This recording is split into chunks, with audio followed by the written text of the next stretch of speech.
The clock is ticking and the elections will be in 2027. The IEBC is in place. The big question remains whether it will be a free and fair election. That is debate that has dominated political platforms this entire weekend. We have details lined up for you. So away from matters politics, we're going to be looking at a subject that is rather referred or regarded to as taboo. That is talking about sexual reproduction and what it means within a family setup. Interesting. Yes. That's the conversation that Regina will be having a little bit later. But first things first, here are the highlights for Sunday Express.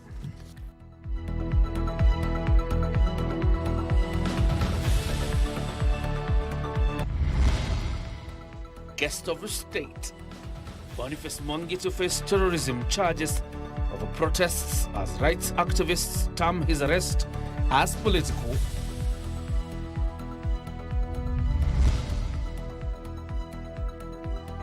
Keeping the promise.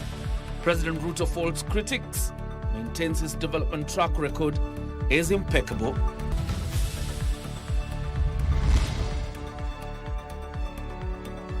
And defying the odds. Deaf couples say I do in colorful wedding held in Kioria.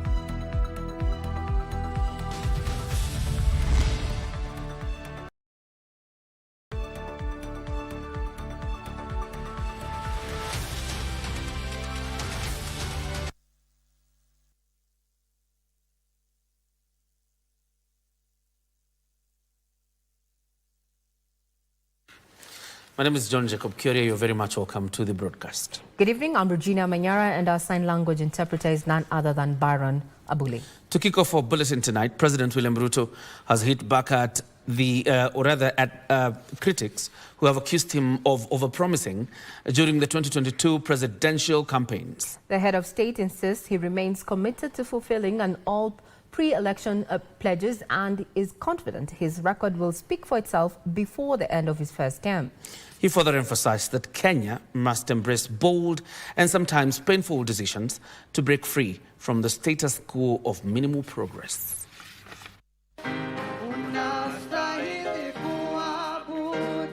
President Ruto joined worshippers at the Africa Inland Church, Bomani, Machakos County, for the service of the installation of Bishop Benjamin Kalanzo.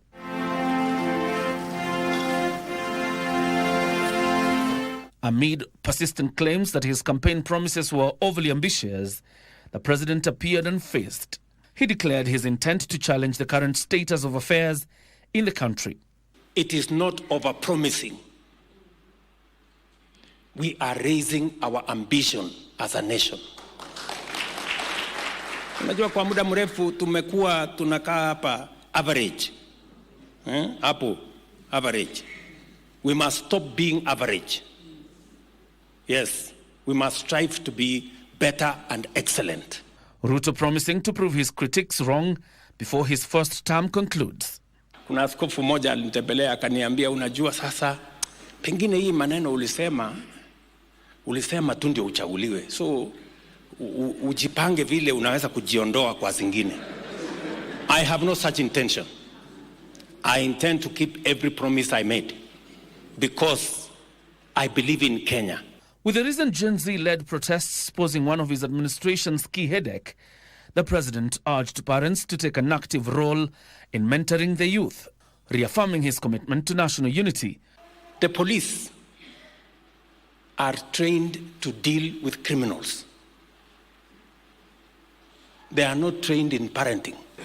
So, if you surrender your children to the police, what do you expect? Please. every parent, including me, I take time to parent my children. Watoto wetu is the biggest asset we have. Their energy, their talent, their education is important for building Kenya going forward. And don't incite. You are the overseer for this time. We must have the attitude and the motivation so that we serve in our church, in our school, in our political arena, in our government. The president assured that his government will uphold equity and fairness in the distribution of public resources. Kura imeisha, iko nyuma. Today, I'm the leader of this nation. And I must lead this nation as one united nation. Siasa ya ubaguzi ndio imeharibu taifa letu. Siasa ya kubagua watu wengine. Hawa hawakunipigia kura, wale ni bure, wale ni wale. No. On healthcare, he issued a stern warning to level 1, 2 and 3 facilities, cautioning them against charging registered patients under the Social Health Authority, SHA. Activist Boniface Mwangi will spend another night in police custody ahead of his arraignment at the Kahawa Law Courts on Monday over alleged facilitation of terrorist activities during the June 25th protest. Mwangi, who was arrested Saturday by the DCI detectives at his residence in Lukenya, Machakos County, is being held at the Pangani police station. Activists and a section of leaders have condemned the incident, claiming his arrest was political. Following his arrest on Saturday night in Lukenya, Machakos County, activist Boniface Mwangi was taken to Pangani police station. And we can confirm he's here, he is in good health. We can confirm he is well. He was also taken away this morning and taken to the DCI headquarters to make a statement. According to DCI boss Amin Mohammed, Mwangi was arrested by detectives in connection with the facilitation of terrorist activities during the June 25th protest. We can also confirm that he was brought here yesterday after the search. We do not know why he was detained, and yet there is no warrant of arrest. Sunday morning, Mwangi's wife, Helen Jerry Mwangi, and a host of activists converged at the Pangani police station demanding answers. They've arrested many young people and on the same charges of terrorism, arson, and those are the same things that they're talking about Boni. To use terrorism laws to silence dissent, to silence human rights defenders. The activists and a section of leaders have condemned the incident, claiming Mwangi's arrest is politically motivated. Mawakili wetu, Jumatatu, there will be 100 of them to make sure Boniface Mwangi is out of jail. Only 51 young youth have been released. We have hundreds left. That we shall exercise our rights without fear, without intimidation. During the arrest, detectives recovered 2 mobile phones, a laptop and several notebooks. Namely 2 tear gas canisters and I think a spent bullet. We can confirm and we can state with no uncertainty that those are things that Boniface did not have in his possession. Those were not things that were in possession of his office. Mwangi, who has since been processed, will be arraigned at the Kahawa Law Courts on Monday for offences related to facilitation of terrorist acts and unlawful possession of ammunition. Abdiaziz Hashem for Sunday Express. There's some sad story here. More than 2,000 children in Baringo County have been reported as victims of neglect in just the past 1 year, and behind that staggering number has an even more painful truth. A large number of these children are living with disabilities, locked behind doors or abandoned in underfunded institutions where hope is running thin. Some parents never return after dropping them off at school. Others simply vanish, cutting ties completely. Ben Chumba with that report.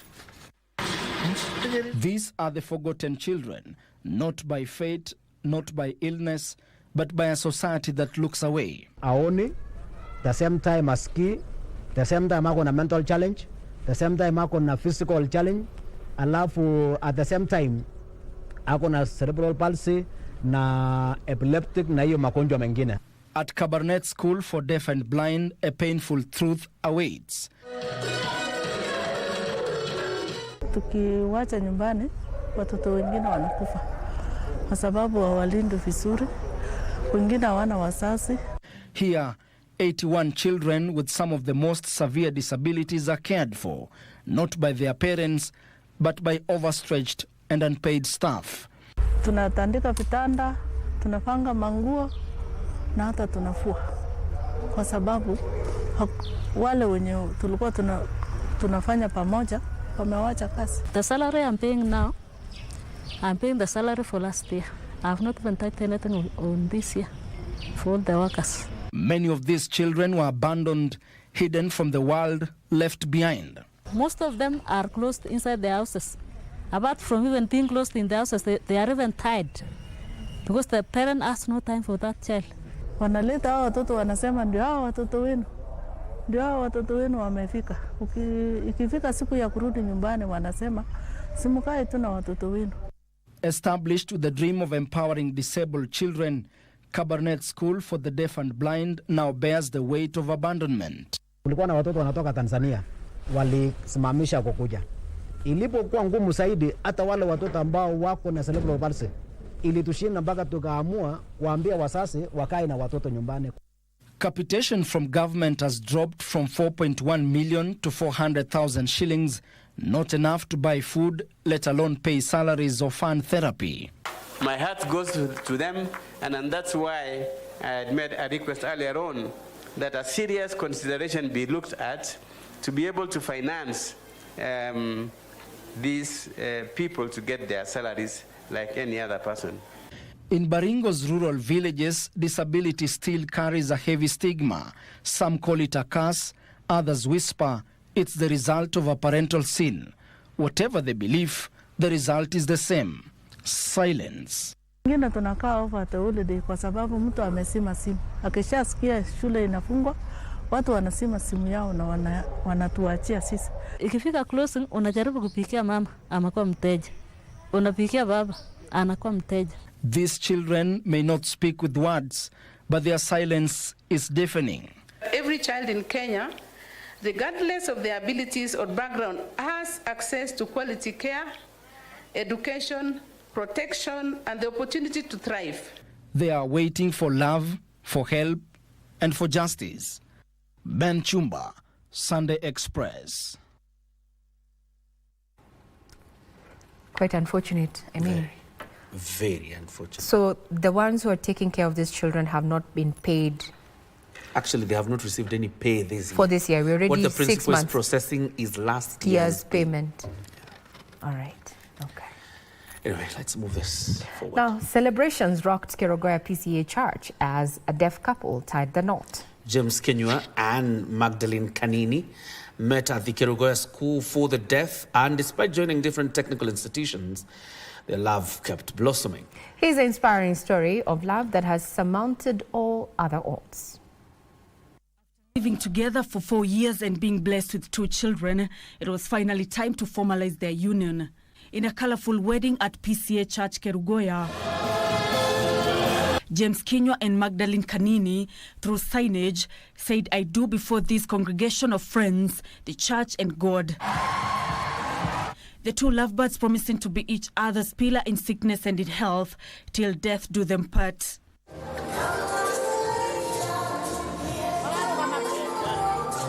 So it's a good day, and they are very, very, very happy around because they have arranged the wedding and it has been good. She is very happy, and when she is seeing people and she is wedding today, and it is a very important day, and she is very happy.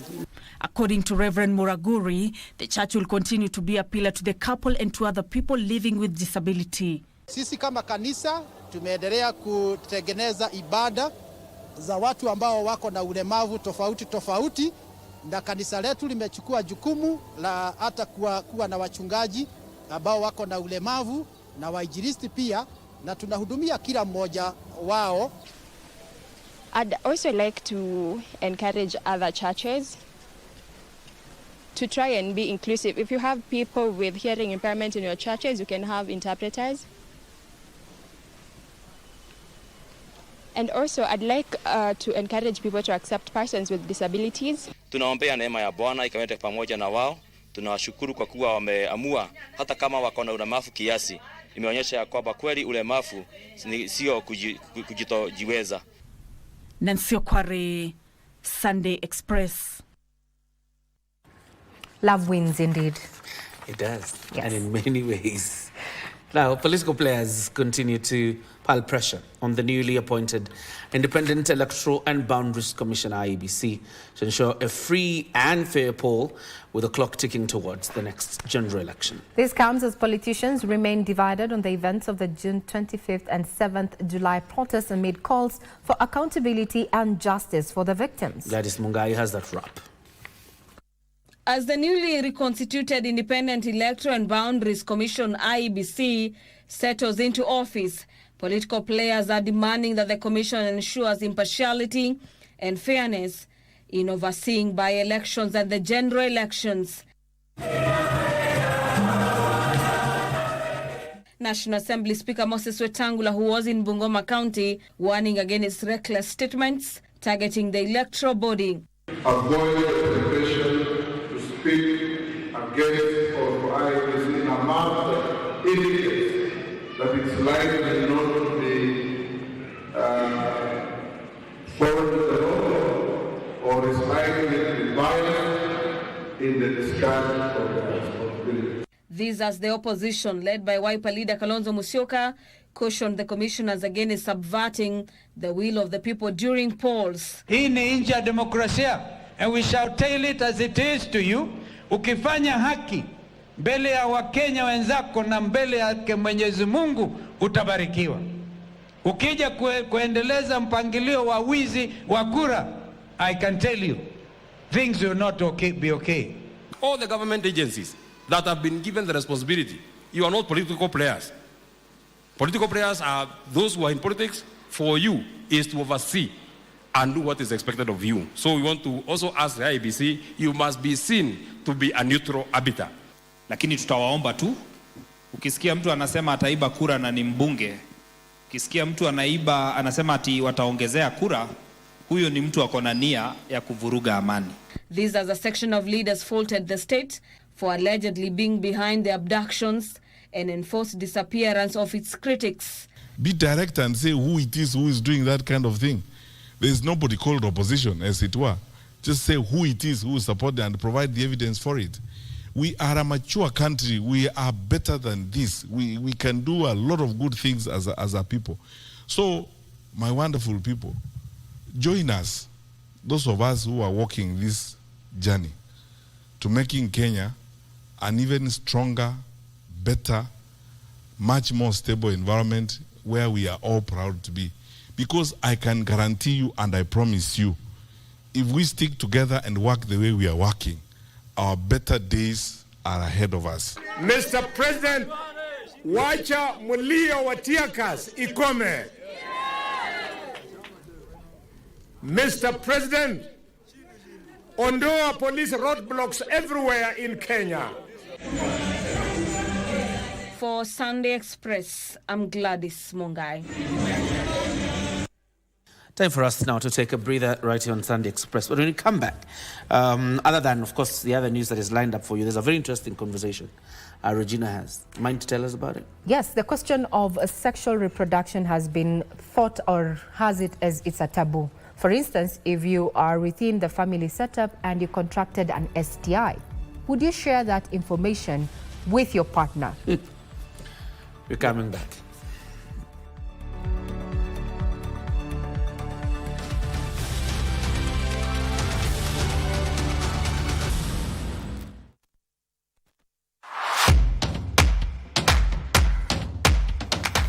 Wakenya wenzangu, this August, something big is happening. Chan 2024 is here and Harambee Stars are ready to shine. Let us come together and support our boys as they fight for glory. Tune in to KBC Channel 1 and let's cheer our boys. Because when Harambee Stars win, Kenya wins. Twende kazi, Team Kenya all the way.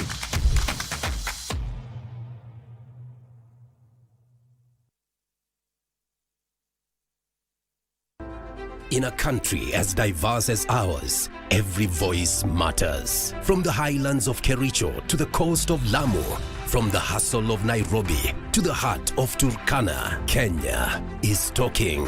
But are we listening?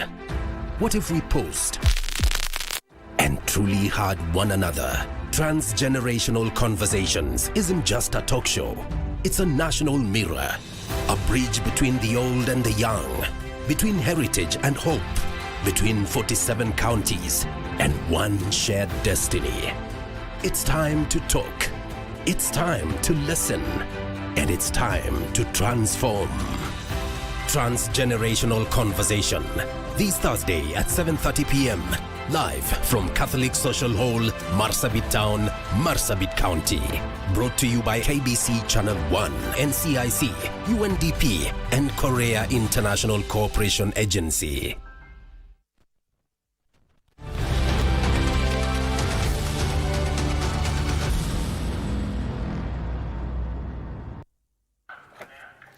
Welcome back. You're watching Sunday Express. And now the Kenya Security Apparatus has invested in unprecedented tactical and preventive techniques as it moves to secure the country from Al-Shabaab-linked terror elements. Driven by the need to stay on top of the game, a special operations group, highly skilled and trained commandos drawn from major security agencies have covered major ground in combating terror, resulting in reduced attacks in the country.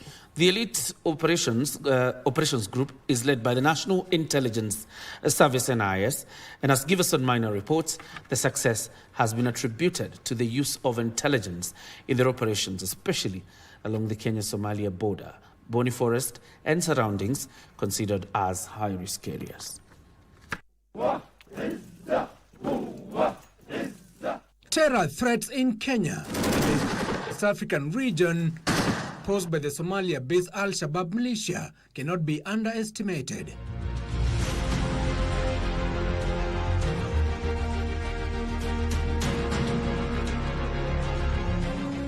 To counter the menace, an intelligence-led operation, especially in northern Kenya and the coast region, is ongoing.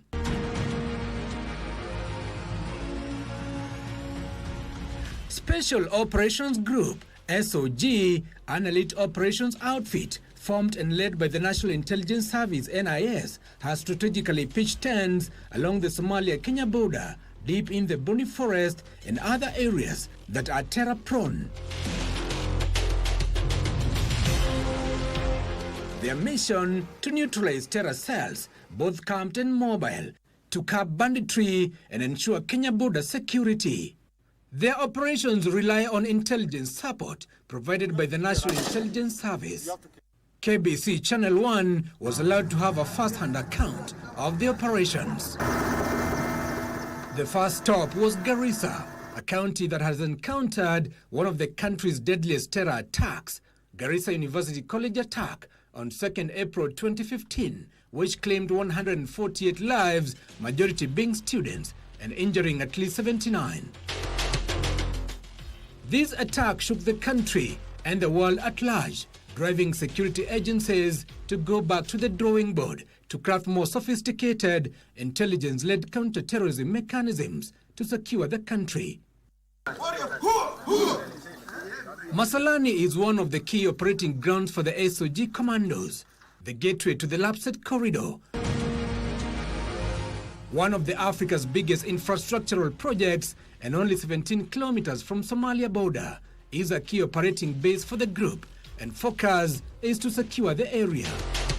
Special operators, whom we have withheld their names for security reasons, tell us love for the country is a driving factor in the operations. Sana sana wakati kuna nyesha, sama wa magari naona haipitiki, mara inakwama. So far watu saa zingine hata kama saizi wako wanaweza kuwa kama saizi kuna maji, sababu wanapata ile. So unajua watu watumiagi kubeba machakula sana, so maji inawasaidia sana sababu kila mahali kuna maji. Lakini wakati kuna dry, unaweza pata kisima iko mbali sana, so they have to travel before wafike huko. Ishakani, Lamu County. SOG commandos have also pitched a tent here. is only 5 kilometers to Somalia border, is the closest camp to Somalia. It acts as a first offensive to infiltration by the Al-Shabaab militants, either by land or sea.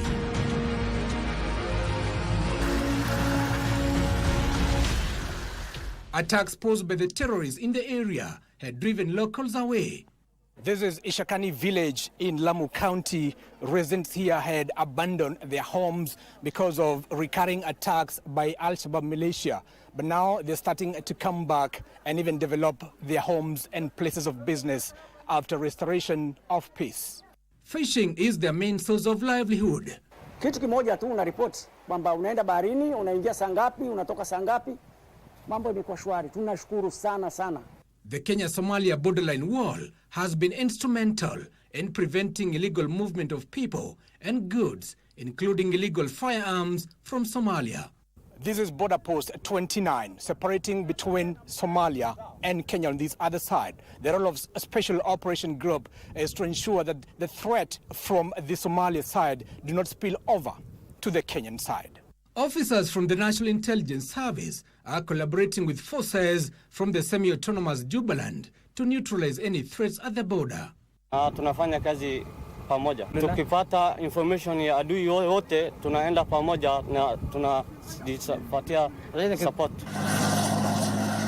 Boni Forest is considered the main hideout and a gateway for the Al-Shabaab terror elements. With 1,339 kilometers square cover, Boni Forest extends from Lamu, Tana River and Garissa counties, making it the second largest forest after the Mau complex. But its proximity to Somalia border is a security concern for Kenya.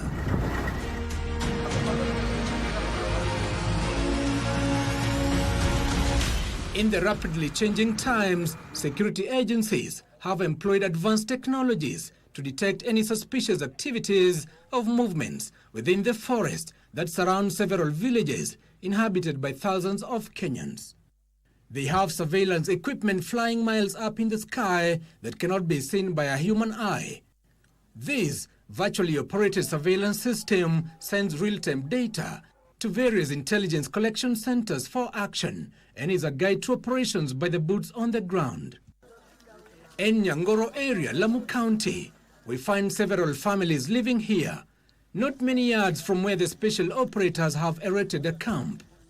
They rely on the SOG officers for security and supplies, including medicine. Kwa upande wa matibabu nashukuru timu ilijitolea ikanisaidia ikanifanyia operation ndogo na nimesaidika. Their main source of livelihood is farming. Zawadi Kazungu is a resident here and is a mother to 17 children. This is where she calls home despite fears of attacks by the Al-Shabaab militants. Mtoto wa bradhangu Kasaka Kairu Maleli ndo walichinjwa na bradhangu, walichinjwa na mjombangu, walichinjwa na bradhangu tena, wakachinjwa na Al-Shabaab. Sasa hii tunashukuru, tunaweza na sisi tukasherehekea usalama. Tunashukuru. 59-year-old Johanna Mwangi, a father of 4, is also a resident. He says the presence of the Special Operations Group has given life to the village. Wakati SOG walikuja hapa 2019, mambo ilibadilika. Hii barabara ilikuwa haina lami.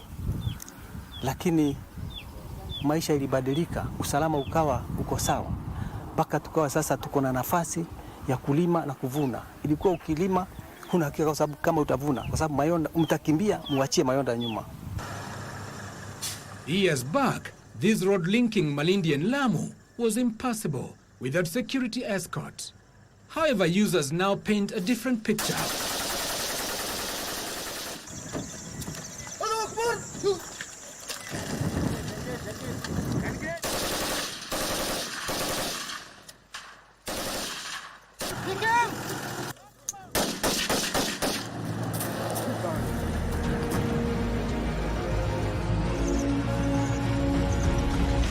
SOG officers are working hard to prevent repeat of attacks on locals and kidnappings of especially foreigners.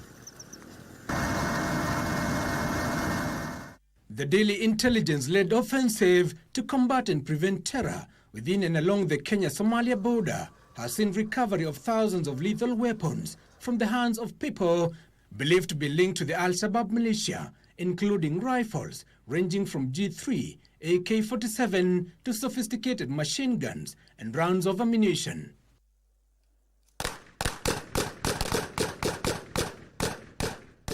The formation of the groups has not been a mean task.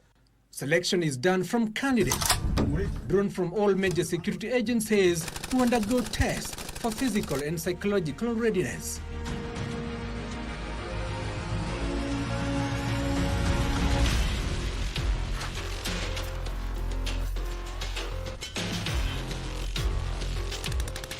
But out of the thousands, only a few tens qualify for the job. The training covers advanced tactical, combat, sharpshooting, operational, and other essential skills. They must also be able to understand the enemy that they are dealing with. They must know the enemy capabilities, they must know the enemy composition, they must know the enemy strength. The personnel learn to operate a range of modern equipment with precision, including surveillance system. They too are well aware of the dangers ahead. 1, 2. Mainly the improvised explosive devices, commonly referred to as IEDs, that have ended the lives of many soldiers traveling in vehicles and in high-risk environments. That is an explosion. So anything available in our homes, they can be used as explosion as IEDs. SOG officers display to us a variety of explosives used by terrorists to ambush security personnel, warning Kenyans in terror-prone areas against picking up or interacting with suspicious objects on the roads. If you see some water, maybe some on the ground, if you try to pick up to quench your thirst, if you pick it up, you are dead. You have activated the IED.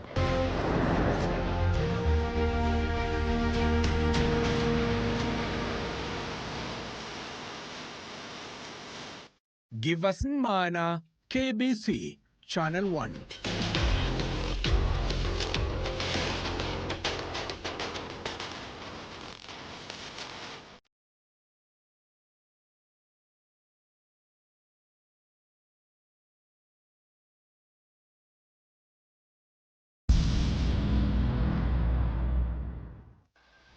Mimi ni Salim Mvurya, waziri wa masuala ya vijana, uchumi bunifu na michezo.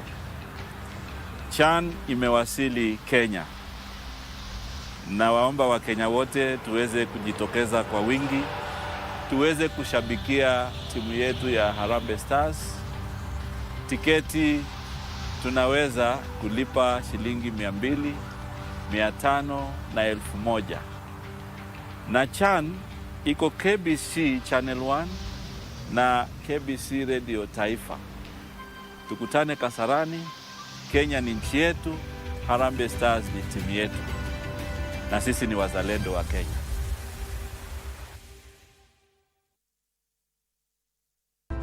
In a country as diverse as ours, every voice matters. From the highlands of Kericho to the coast of Lamu, from the hustle of Nairobi to the heart of Turkana, Kenya is talking. But are we listening? What if we paused and truly heard one another? Transgenerational Conversations isn't just a talk show. It's a national mirror, a bridge between the old and the young, between heritage and hope, between 47 counties and one shared destiny. It's time to talk. It's time to listen. And it's time to transform. Transgenerational Conversation. This Thursday at 7:30 p.m. Live from Catholic Social Hall, Marsabit Town, Marsabit County. Brought to you by KBC Channel 1, NCIC, UNDP, and Korea International Cooperation Agency. You have the nerve to show yourself here after you almost died in the hands of my dad. Welcome for breakfast. Don't you just trust me? The only way I can trust you, Jill, is if you start becoming real for real. Inaonekana mzee unajua Kiswahili. Yaliyopita tukibizane na naokuja. I don't need your compliments. going to believe all of a sudden she flew away. Are you not sure of your job? Ninaota ama niko sangu? Unataka kulia? Mazibu na nazibu wa mama gaji. Hiyo mbeta radio. Mbona wewe uko hoi? Kukango ni tomoshina. Tani kusho. Mimi party, sasa lazima niwaonyeshe. Palinafika na kuwa mengi sumu. Hii nini? Ilikuwa hapa ndio ilikuwa imepotea. Mama Kayai.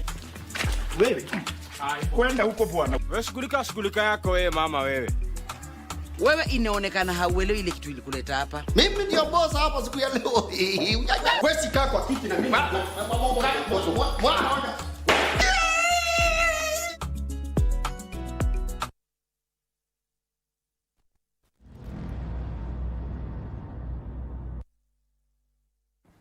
Welcome back. This is Sunday Express, and tonight we're talking about sexual reproduction with a keen interest on matters of trust and how that drives solutions. With me in studio is none other than Dr. Kireki Omanwa, who is an OB and gynecologist at my far left there, as well as Jane Gatia, who is a counseling psychologist. Karibu sana, and thank you very much for making time. Thank you very much. And we hit the road at that point. We start with you, Dr. Ari. How does trust, or lack of it affects a person's decision, to seek testing and treatment for an STD, so to speak?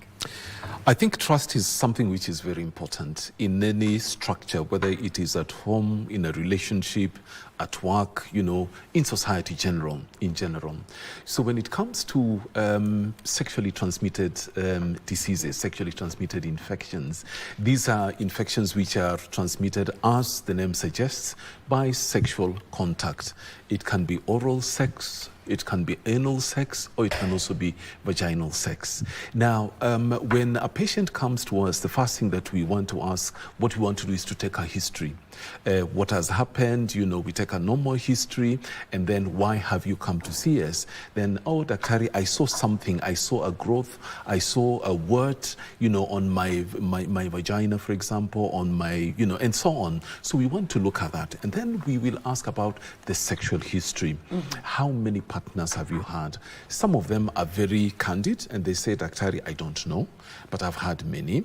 And others will be very specific because they remember, and they say, in my whole life, I've had maybe 2, I've had 3, or maybe some will say, I've had only 1. Let us also remember that sexually transmitted diseases have serious consequences. And the consequences may be short term, the pain, the fevers that you may have and so on. Long term or even short, mid term, they may have issues with inflammation. For example, if it comes to the ladies, they may affect the tubes. They may affect the tubes as in men as well. They may lead to infection of the ovaries. They may lead to infection of the testicles, and so on. And then long term, these actually have serious consequences when it comes to when they want to have babies in the future. There is infertility, and unfortunately, ladies are the ones who bear the brunt for that. So it may be that the men in society, and I think this is something which is all over the place, for a man to have multiple relationships and having, several women is deemed as being macho. But yet the burden, especially the disease burden, falls will on the female. Will fall on them. Now let's look at the psychological aspect of it. The lack of trust, even just the fact that you are seeking medical assistance for this. From a psychological part of view, from a medic, I'm sure you do not, you prefer not to treat both partners. We'd rather bring both of them, but they rarely come, both of them. But they rarely do. Ladies are the ones who come first. On their own, psychologically speaking. How is this affected? Yeah, first of all, the issue of sexually transmitted infection is very sensitive because it has quite a number of dimensions within it. There's the issue of the emotional, what does it cause the person feel? Of course, it can be very traumatizing. It can be very demeaning. Somebody feels like, yeah, it's that other person. The blame game comes in. They brought it to me. Oh, yes. Yeah. So the blame game begins there. And that's how now issues of trust is betrayed, or rather are betrayed, because it's like, oh, I trusted him. First of all, for someone to engage in sexual matters, they must have trusted that partner, you know, because human beings will not go everywhere unless they know that person, they have built trust on them. But once they realize they have acquired or they have been infected with a sexually transmitted infection or disease, then the trust is lost. The Broken first thing trust that is lost is trust. Now, from a medical, that's a psychological point of view, where now broken trust, but then also the individual choosing to seek medical help. Correct. There's a lot of fears and misconceptions, you know, that prevent people from opening up, you know, to healthcare providers about their sexual health. How can we address that? A very difficult and very sensitive area. I had a patient who came to me and told me, you know, Daktari, I need to see you urgently. I said, okay, I'll see you. When she came, she told me, you know, I'm telling you this in trust. We went to one of the cities from Nairobi with my friends, and we had a good time on the dance floor. We drank, and I saw somebody whom I fancied, and I ended up with him. And in the morning, I woke up and I was wondering, who is this next to me and what is happening? So she came quickly to Nairobi, and the first thing is to call me and say, I need your help. I need you to check whether I'm HIV positive. Of course, HIV positive will not be positive straight away, but that psychological thing of I have to, you know, to safeguard my interests, as it were. And then she went a little bit further. She said, you know, you have to put me on medications because what if? Yes. What if? What if? What if? And I said, but you see, how are you going to discuss this with your husband? He said, my husband does not come into the picture. I will not tell my husband. All right. Yeah. So now He it becomes you and the client, you and your patient. It's me and my patient. Now, do I call the lady's husband and say, look, this is what your wife did last What does ethics week? say, Dr. Yeah. I have an obligation to the patient who has come to me. To the patient who's To the come. patient who has come to me.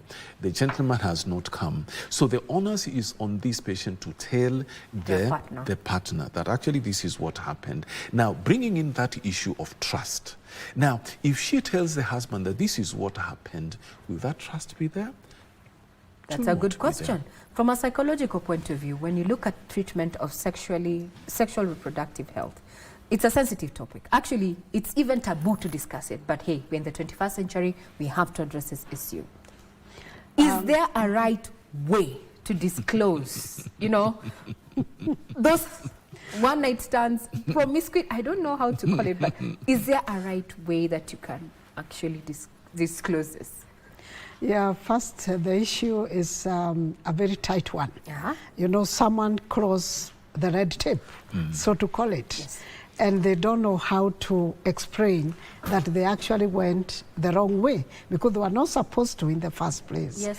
So I wouldn't say that there is any one given way that is correct or not correct. There is no manual in this case. But as Dr. says, it's always very important to encourage the person who comes for treatment, the person seeking help in all issues of counseling.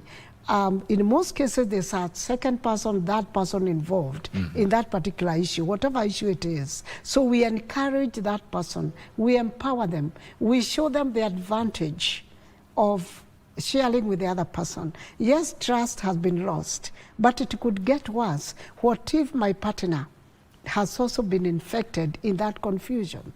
We can salvage ourselves early enough. If I am encouraged to share, I'm empowered. So the important thing here is, what do you stand to lose if you shared this and risk even being kicked out of the relationship? Yeah, it has happened to some people. What do you have to gain if you shared this information with that partner who is likely to be affected the same way like I? At what point, Dr. do you recommend counseling? Because I hear a lot, there's need for counseling during I think the counseling should be right from the beginning. something has happened and this patient has these symptoms, and I can see that this obviously is a sexually transmitted infection, and I say, okay, this is what I think. If it needs some biopsy, I can take a biopsy and say, come back after maybe 10 days to 2 weeks. We'll have the results of the biopsy, and once we see what the problem is, then I say, look, I think you need to bring your partner on board. And that sometimes is a challenge. You say, now, which one? Which partner are we bringing on board? Because there may have been several.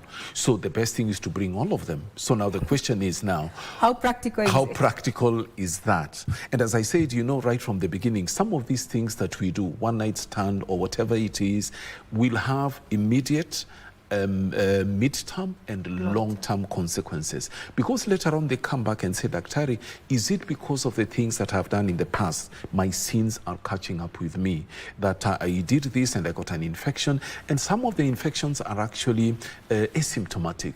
There are no symptoms at all. For example, chlamydia. Chlamydia is an infection, is a sexually transmitted infection. It affects men as well as women. The women have no symptoms at all. It is asymptomatic. The only thing is that when they come, they say, we have tried to have a baby for X number of years, and it is not happening. You do all the tests and you find the tubes, for example, are blocked. But then when you put in a scope, a camera in the abdomen, and you see a typical picture of chlamydia infection. There are adhesions, things are stuck there, the tubes are stuck, and so on. For the gentleman, it may scar the tubes where the sperms pass through, leading to infertility, and so on. So I think counseling should come in right from the beginning. If the patient actually assesses the situation and say, once we've given her the information, you say, look, these are the potential consequences in the future.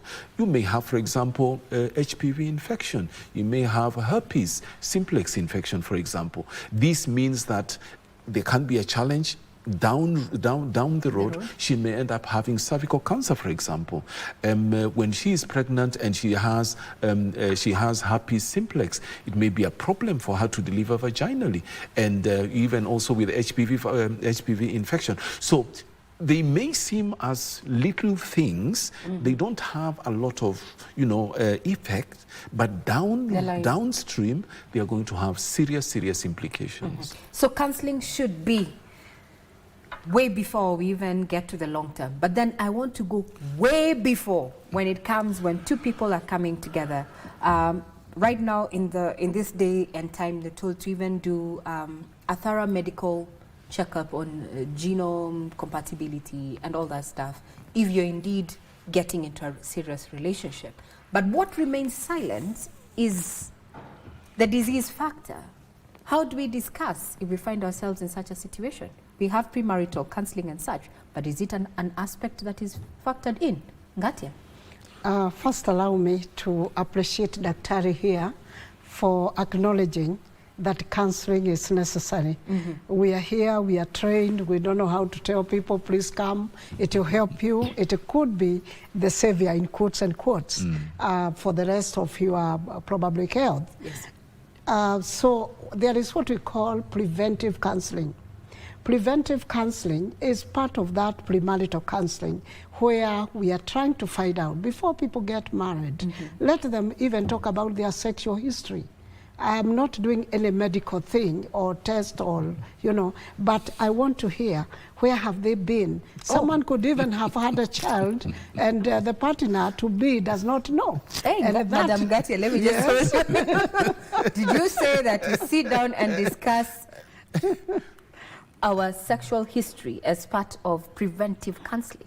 That's part of the premarital counseling. Wow. I guess that's why not too many want to look for that, but they may not know how important it is, because that is the beginning of even part of the trust. That, yes, I've disclosed to you this early. You didn't know me. You didn't know where I've been. You didn't know that I had another previous relationship.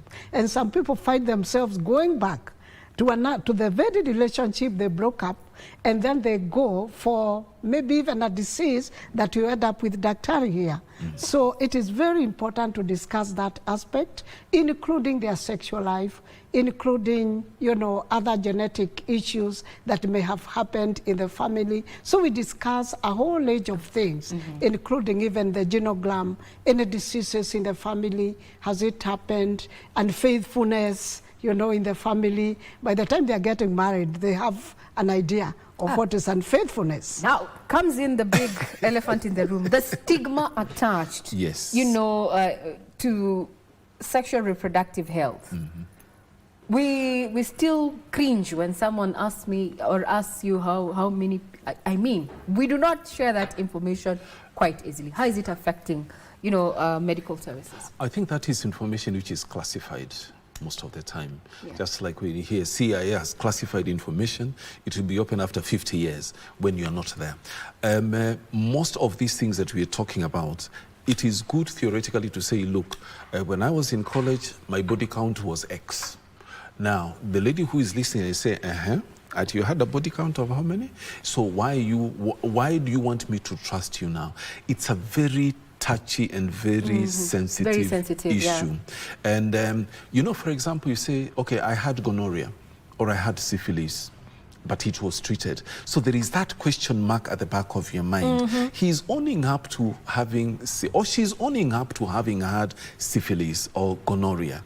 And what else is she not telling me? Because if she's telling me this, because this is the mild one, so it means there could be some real skeletons which I will not know or which may not want to bring out on the surface. So then mistrust comes in, and you've said the files, medical files are. It is private and it is private and confidential. It is medical, you know. I cannot disclose that. Now, how do these have implications later on? I really like the idea of having that premarital counseling, talking about sexual reproductive health. I would love to go a little bit further and say, look, why don't you also look at the fertility point of view? Because ideally, when a couple gets together, the aim is to start a family, is to have children. Now, if you had some things in the past, if you had some infections in the past, and you have owned up to them, or you have not owned up to them, we can actually test and see whether there is a possibility that something could have happened, which will hinder our problems in, will hinder our plans in the future. Do a sperm test, for example, and you find that the sperm test is 0. Are you still going to marry this man knowing that he does not produce sperm? You do a test and check the tubes, for example, and you find they are blocked. So essentially what we are saying is that this woman may not get pregnant naturally.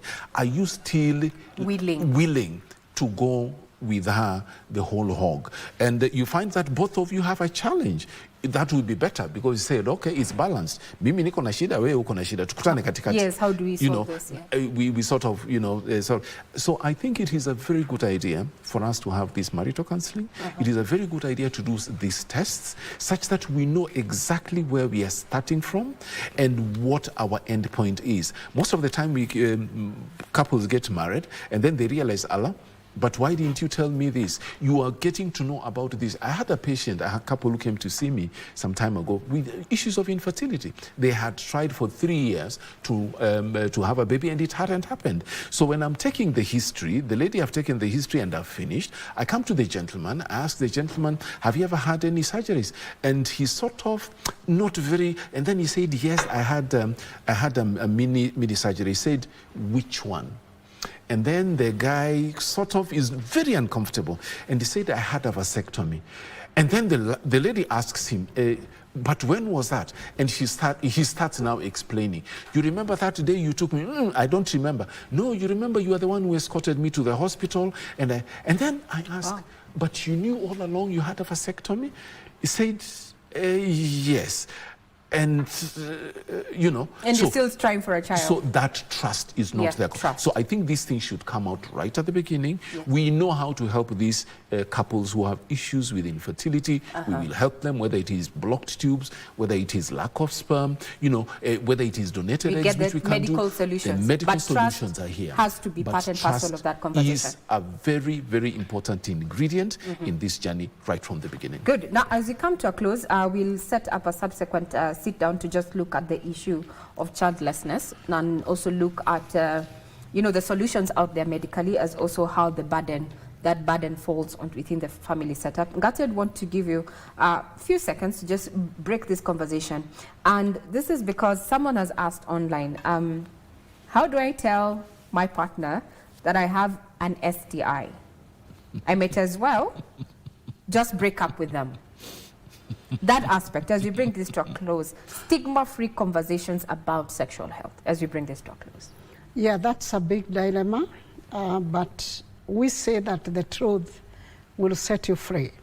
So it's best to help that person. Yes, you may still want to break up with them, but you have left them with a problem, and you have also gone with a problem. So I'd rather a situation where the two of you sit, discuss, just apologize if you want to. You are sorry about it. Yes, it happened. You cannot reverse it. Then seek treatment, period. And then you can decide how to move forward. I like the way you concluded, period. It's not so easy. Dr. Last final word. I think it's not so straightforward. It's not. It is absolutely not straightforward for somebody to come and say, I have an STI, I have gonorrhea, I have syphilis. Chlamydia, of course, it doesn't have any symptoms. So the questions will be, where did you get it? Was it the first one? How many have been there? Have I also got it and I also don't know? How do you apologize? How is it going to affect me psychologically and then now physically and then now in the future and so on and so on. I wish life was so black and white like that, but it has so many shades of gray. And that is why I think we need counselors to help us to make that period. We have discussed period imeisha. Tumesema imeisha. Nimekwambia. Nimesema imenitoka. Okay, that is, I think we need to have a nexus between medical as well as just the counseling aspect of it when it comes to matters of sexual reproductive health. Thank you, gentlemen. Thank you, ma'am, for making time. We have been discussing sexual reproduction, trust-driven solutions. With my panel this evening, it is eminent that for there to be conclusive, even prognosis, diagnosis, and treatment, there has to be trust. The question is, are you ready to pay the price of being honest and accountable? But then the question is, if you found yourself in this situation because of lack of trust, I mean, what do they say about mzigo wa kujitakia mwenyewe? I don't know, I'm not so good in Swahili, but yeah, but there's that. So trust has to be there, and we're going to continue having this series of these conversations on matters of sexual reproductive health, given the statistics that we have so far received in regard to infection rate. Maybe next time we're going to be talking about childlessness. Thank you for making time, getting us online, those who've been asking those questions. We're going to share the link to this particular conversation and our panel, and you can engage in their personal profiles online and in other communication. Now, my colleague Wahome is on the other side of the studio. I don't know what he has to chime in regard to matters of sexual reproduction, but hey, we're here to hear about sports. I've been speaking to none other than Dr. Kireki Omwano, who is an OB and gynecologist, as well as Jane Gatia, who is a counselor. Now, over to you, Wahome. Actually, I'll be very, very, very clear on this. I've listened to the entire conversation, and it's very interesting that we brought in a counselor and we also brought in a medical practitioner who deals with sexual and reproductive health. And I think the one thing that has come through from this conversation is that people have got to be open and also careful about how they do everything.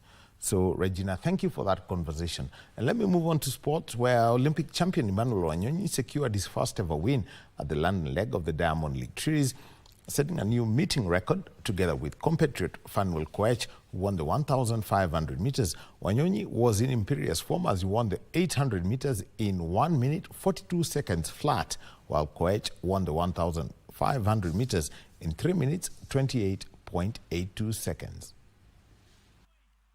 Wanyonyi against Aaron. Let's keep it on the clock on the inside. It's Wanyonyi. Have we got a world record? No, we haven't. It's a beating record. This young man, 18 years old, Fanuel Coach. It's a Mills sandwich, but Coach has gone on the inside. Coach has made a move aggressively. Arms flail. And the national women's hockey team will have several friendly matches in preparation for the upcoming Africa Cup of Nations AFCON in Egypt. This was confirmed by the team head coach Meshak Senge as the team intensified training at the Super grounds. Frederick Moki has the details. The national women's hockey team intensified its training ahead of the upcoming Africa Cup of Nations. With a mix of experienced players and young talent, the team has been focusing on building its strength, agility and endurance. In terms of preparations, I think we have done well. We have hit our targets. We are achieving our milestones. The process is going on right within schedule, so we are happy with what we are doing. Head coach Meshak Senge says the team will host several friendly matches to fine-tune their skills.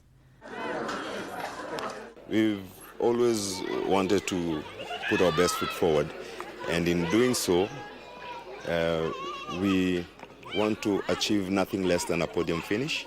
This year's Africa Cup of Nations will be held in Egypt from 11th to 18th of October. The national hockey team is seeking to hold so many friendly matches as it prepares for the upcoming Africa Cup of Nations, which will be held in Egypt later this year after finishing in that position in the previous edition.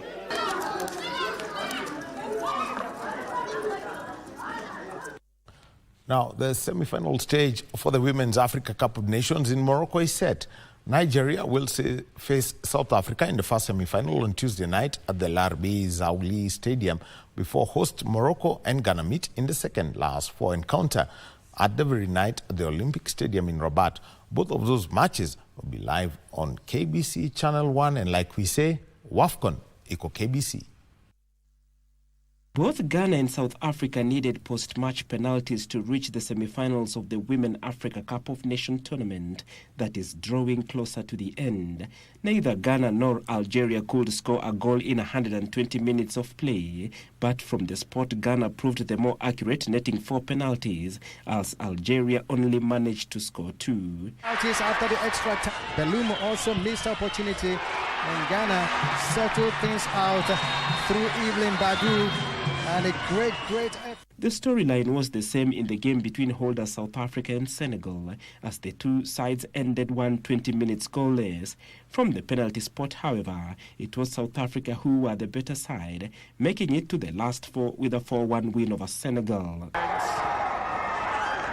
Of taking the spot kick, and she is not able to come. Nigeria will face South Africa as Morocco play Ghana in the semis, with the losers of those games meeting in the third place playoff on Friday 25th July, while the winners will play for the title 24 hours later.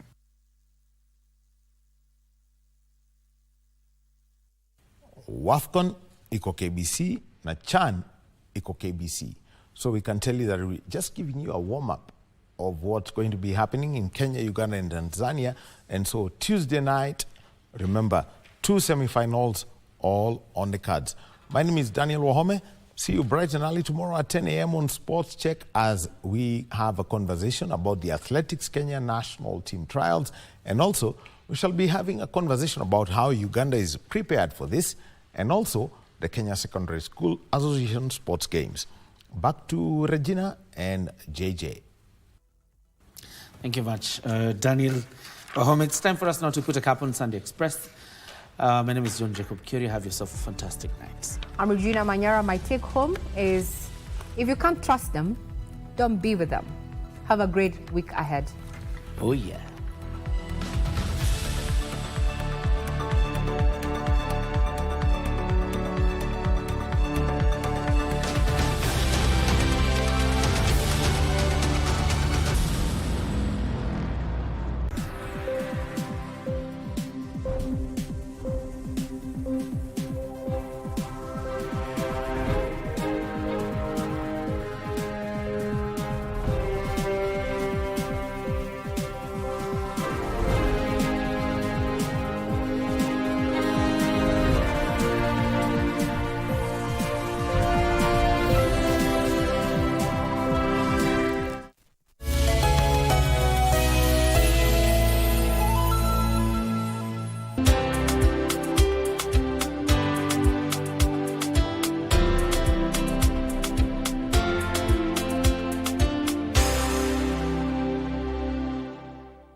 name is Salim Mvurya, the Cabinet Secretary, Youth Affairs, Creative Economy and Sports, Republic of Kenya. Dear Kenyans, we are ready to host CHAN 2024 tournament. Let us show the world our patriotism, our passion for football, and our warm hospitality. This is not just a tournament, it is a celebration of our nation's pride. Join us in Nairobi as we welcome the continent and the world to experience the thrill of CHAN 2024. It is our time to shine. Let us make CHAN 2024 a great success and rally behind our team, Harambee Stars. Hashtag Jaza Study.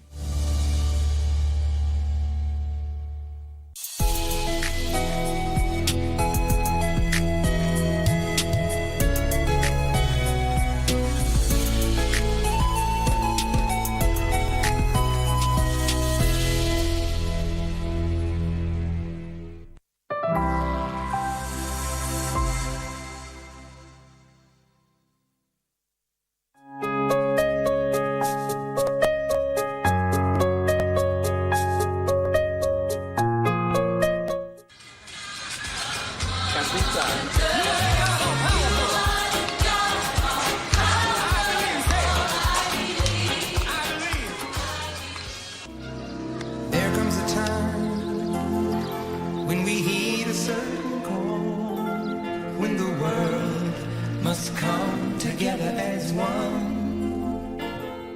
Amazing. Ona my brother hapa na karai. Na hizi zingine ni patipati ni nyingine. Na mangoto. Na mangoto. Uko ready kwenda nyumbani? Niko ready. Busia, Butula, here we come. My friend, sasa ni kwenda nyumbani. We are discharged officially. Over a month and a half tumekuwa hapa, amekuwa Nairobi and he's happy.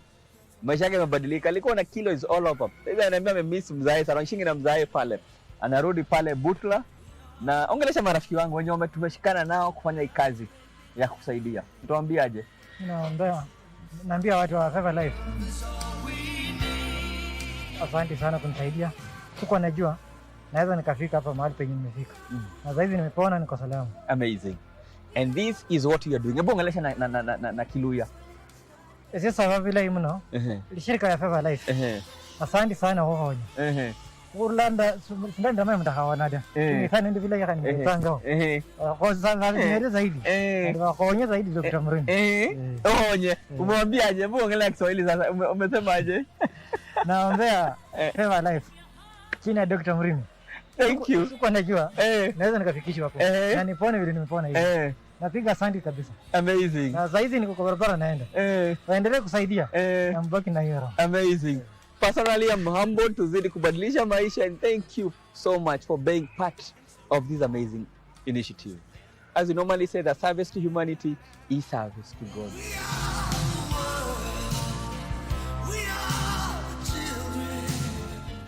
Kama mchungaji wa hapa hospitali, naitwa Reverend Daniel. Yangu ni kuongea maneno ya uzima, maneno ya kumtia moyo, na nilimwambia Mungu anaweza, na alipokuja aliweza kupia Yesu Kristo maisha yake. Tazama makuu ya Mungu ambao Mungu amefanya kwa maisha yake. Kwa hivyo wewe ambao umejitolea, Mungu akubariki na kutendee mema. Leo kuna furaha, anaenda nyumbani na anaenda akiwa na Yesu. Si ni kweli? Ulipokuja ulikuja kabla hujaokoka. So Mungu akubariki na ushikilie Yesu. Amen.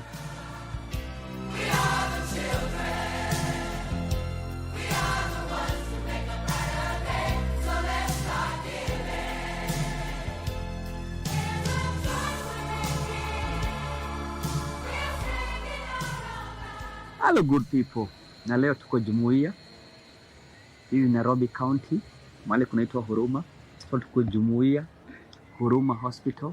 Na tumeleta huyu mtoto. Mtoto nimewalk naye for the last almost 3 years now. Nimeenda zaidi ya 7 hospitals. Na leo tumekuja hapa tulipata daktari by the way. Tufanya CT scan, tumefanya SNA. Tuko ready. Na huyu mtoto tumemwomba atasaidika. Tumetembea place mingi. But daktari ameniachua atafanya hii surgery. So nashukuru sana, tuzidi kusupport, tuzidi pia kuombea mtoto. As we normally say, that service to humanity is service to God. It has not been easy, but now tuko ile last lap ndio tunamalizia. Kwa majina naitwa Linet Mbone, nikiwa mama Dainel Jemasa kutoka Vihiga Serena. Huyu mtoto nilipojifungua tu sawa. Nikaruhusiwa kutoka hospitali nikaenda nyumbani, nikakaa nyumbani wiki moja. Baada ya wiki moja ndio mtoto alianza na ugonjwa. Kuangalia mtoto nikapata amefura side moja ya shingo. Nikapeleka hospitali. Kufika hospitali nikapewa madawa, wakaniambia niende nitumikie hayo madawa. Kama haitamsaidia nirudisha baada ya miezi 2. Baada ya miezi 2 nikarudi hospitali, wakaniandikia barua. Wakanituma hospitali kubwa. Nikatoka huko hadi wa sasa sijawahi ita kwa hiyo hospitali. Nikawa tu nyumbani katika huzuni. Watu wananiambia huyu sasa Mungu alimuumba tu hivyo, ataendelea kuwa tu hivyo. Lakini siku moja mama yangu mzazi alikuwa na watch TV, akafungua kwa station moja, akapata watu wa Save Life. Na katika hizo harakati akatoa hapo namba haraka, akaniletea. Akaniambia piga hii namba, hawa watu watakusaidia. Nami nikatafuta simu, sikuwa na simu ya wakati, nikapiga simu. Nikaongea na Dr. Joseph. Akaniambia nipige mtoto picha, nitume. Nikamwambia sina smartphone, akaniambia omba. Nikaomba jirani simu, akanisaidia. Tukatuma picha za mtoto na kwa uwezo wa Mungu alikuja nyumbani yeye mwenyewe kushuhudia mtoto na akampata. Na hapo ndio tulianza kuzunguka na yeye. Tumezunguka kama hospitali. Mimi namshukuru hata I give up. Anafikanga tu mahali anapitia kuja mahali fulani, mimi ndio huyo natoka. Tusipofanikiwa na niambia rudi nyumbani. Siku itafika tu. Tumetembea. Tumeenda Mount Elgon, tumeenda Kitale. Tumefika hadi Embu. Tukawa na wazungu, tena hata hao wazungu hawakufanikiwa kupata kutibu mtoto. Lakini nashukuru Mungu kwa leo wameniita, niko hapa Nairobi Jumuiya Hospital na niko na imani nitarudi na mtoto nyumbani akiwa mzima kama amepona. Najua daktari anatibu, lakini Mungu ndiye anaponya. Shida tu ni mtoto anataka shule. Na akifika shule wengine wanaogopa kucheza na yeye. Wanamwambia wewe tutakuangusha chini hapo mahali pataharibika, wengine wanatoroka, hata hawezi cheza na wengine. Hata yeye mwenyewe anafikanga tu mahali ananiambia madhe chukua kisu ukate tu hapa nikuwa mrembo kama wengine. Hadi nashindwa nitaweza msaidiaje. Ndio naona wengine wakicheza wana furaha, na inafika tu mahali hana hata furaha. Anaweza shinda tu kwa nyumba. Ndio anasema wengine nikienda kwa wengine wananitoroka, nikienda kwa wengine wananitoroka. Hata mimi naomba tu Mungu anisaidie mtoto apone. Mtazamaji wangu wa siku ya leo, ninakushukuru kwa sababu ya Mungu. Na ninakusalimia katika jina la Kristo Yesu. Kwa majina yangu naitwa Bishop Henry Karanja, nimeokoka, Yesu ni Bwana. Upande wangu wa kushoto ni mama kutoka Vihiga ambaye anaitwa Mama Danieli na kwa jina anaitwa Mbone. Na mama huyu nikipeana story yake kidogo ni ya kwamba ana mtoto ambaye anataka upasuaji. Mtoto huyu wakati mama huyu alijifungua mtoto huyu Danieli, uvimbe ulianza upande wa kushoto na ukashika shavu na tena ukashika shingo upande wa ndani, kiasi ya kwamba ni very delicate kwa kufanya upasuaji. Na mama huyu kazi ambayo anaifanya ni vibarua, ni pesa kidogo 200-300 ili wapate kukula na kukunywa.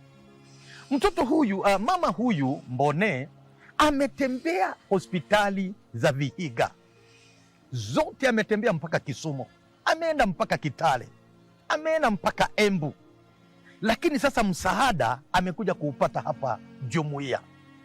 Daktari mmoja ambaye ni shupavu sana upande wa upasuaji ameangalia mtoto huyu shavu yake, na vile sasa hiyo tuma imekuja ikaingia katika upande wa kulia, upande wa ndani. na akasema anaweza kumfanya upasuaji.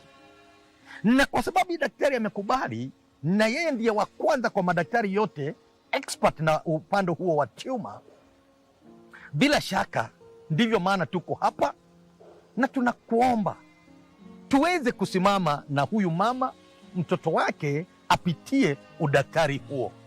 Iwe ni 100, ni 200, ni 300, ni 500, ni 1000, ni 2000. Najua ya kwamba si ati ya kwamba uko na nyingi, lakini kwa roho safi na roho nzuri tuone mtoto huyu amerudi na uzima wake, akaweza kusoma pamoja na wenzake na akaendelea, maisha yake ikawa ni mazuri. Kwa hivyo ningeomba uangalia pay bill hiyo na upate kutuma kile ambacho Bwana amekubariki nacho, na Mungu atakubariki mno na atakuonekania sana. Mungu akubariki na Mungu apate kukuongezea.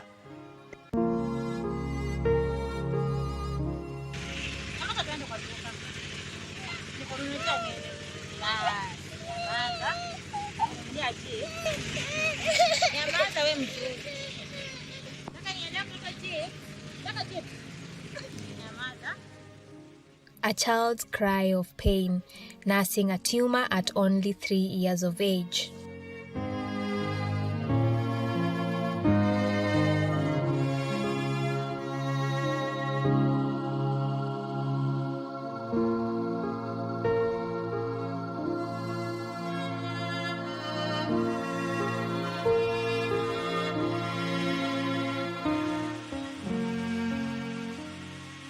Shielding from the heavy rain inside their small house, a makeshift with leaking iron sheets, which only worsens Daniel's health.